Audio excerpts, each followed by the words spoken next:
नमस्कार, दृष्टि आईएएस के टुडेज जी के प्रोग्राम में आपका स्वागत है। शुरुआत करते हैं अभ्यास प्रश्न से। प्रश्न था, स्टेबल कॉइन क्या है? समुद्री प्रदूषण मापने की तकनीक, पर्यावरणीय खतरे का अनुमान लगाने के लिए उपकरण, आवर्त सारणी का विकल्प या फिर एक डिजिटल मुद्रा। इसका सही जवाब है ऑप्शन डी, एक डिजिटल मुद्रा। स्टेबल कॉइन एक डिजिटल मुद्रा है जिसका मूल्य एक स्थिर संपत्ति से जुड़ा होता है, जैसे यूएस डॉलर या सोना। इसलिए विकल्प डी सही है।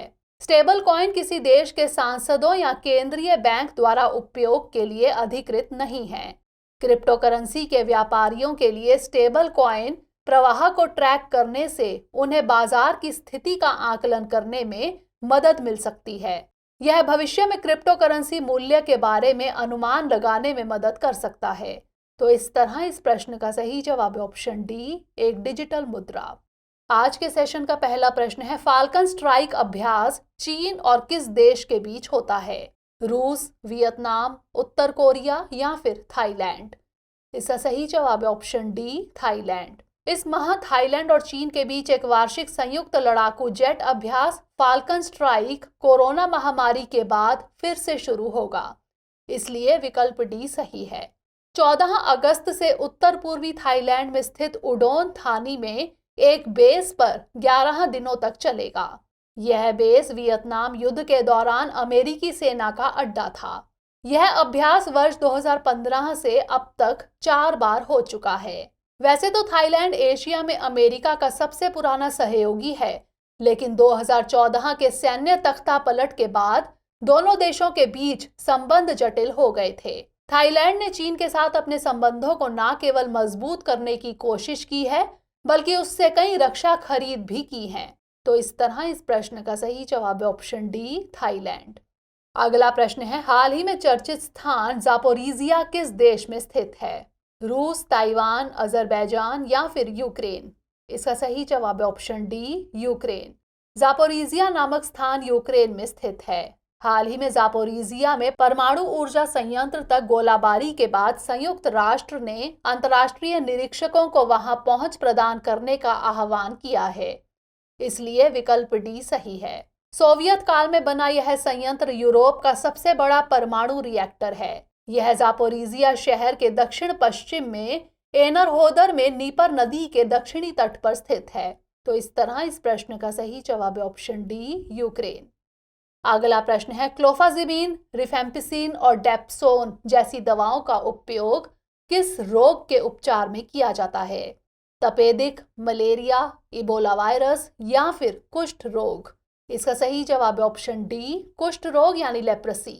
देश भर के अस्पताल महीनों से कुष्ठ रोग के इलाज के लिए प्रमुख दवाओं में एक क्लोफाजिमीन की भारी कमी का सामना कर रहे हैं। विश्व स्वास्थ्य संगठन यानी WHO के मुताबिक दुनिया में कुष्ठ रोगियों के 66% रोगी भारत में हैं।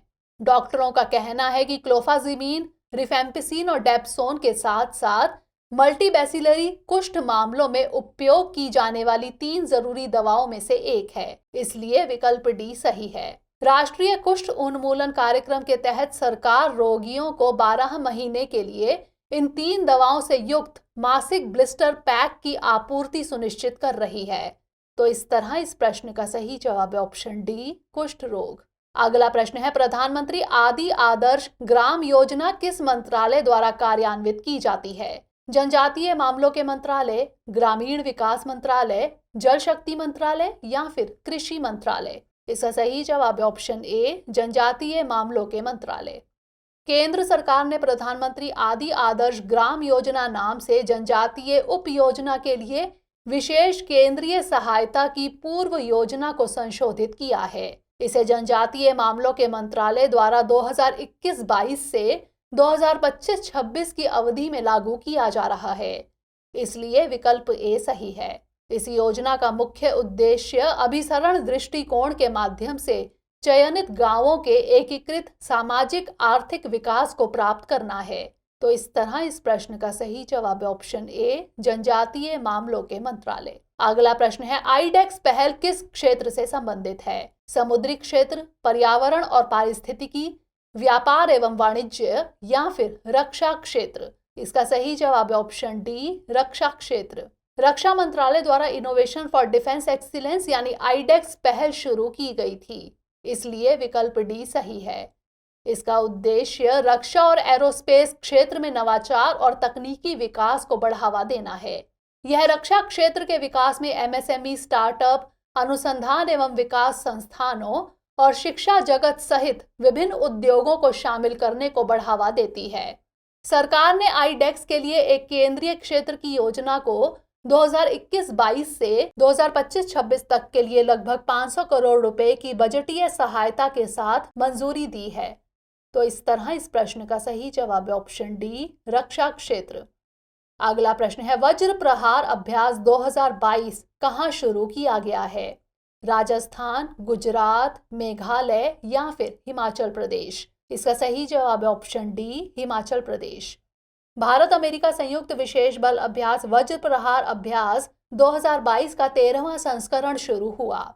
यह विशेष बल प्रशिक्षण स्कूल बकलोह, हिमाचल प्रदेश में आयोजित हो रहा है, इसलिए विकल्प डी सही है। यह वार्षिक अभ्यास भारत और संयुक्त राज्य अमेरिका के बीच आयोजित किया जाता है। इस अभ्यास का उद्देश्य संयुक्त मिशन योजना और परिचालन रणनीति जैसे क्षेत्रों में सर्वोत्तम प्रयासों को साझा करना है।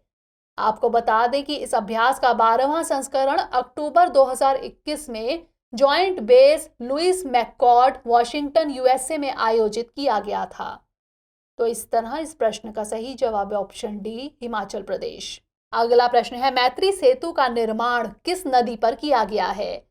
तीस्ता, फेनी, गंगा या फिर ब्रह्मपुत्र? इसका सही जवाब है ऑप्शन डी, फेनी। हाल ही में भारत और बांग्लादेश ने कनेक्टिविटी बढ़ाने के लिए कई कदम उठाए हैं। इसमें शामिल है न्यू जलपाईगुड़ी से ढाका होते हुए हल्दीबाड़ी चिलाहाटी के बीच मिताली एक्सप्रेस का संचालन शुरू हो गया है। अगरतला अखौरा रेल लिंक अगरतला त्रिपुरा को अखौरा बांग्लादेश से जोड़ता है। महिसासन भारत से 0 पॉइंट बांग्लादेश नई लाइन का निर्माण। सबरूम में फेनी नदी पर मैत्री सेतु का निर्माण पूरा हो गया है, इसलिए विकल्प बी सही है। त्रिपुरा रोड ट्रांसपोर्ट कॉरपोरेशन यानी टीआरटीसी द्वारा बांग्लादेश के रास्ते त्रिपुरा से कोलकाता के लिए रॉयल मैत्री अंतर्राष्ट्रीय बस सेवा शुरू हो गई है। तो इस तरह इस प्रश्न का सही जवाब है ऑप्शन बी, फेनी। अगला प्रश्न है, हिम ड्रोनेथॉन कार्यक्रम किसके द्वारा शुरू किया गया है? भारतीय सेना, भारतीय वायुसेना, भारतीय नौसेना या फिर भारतीय तटरक्षक बल? इसका सही जवाब है ऑप्शन ए, भारतीय सेना।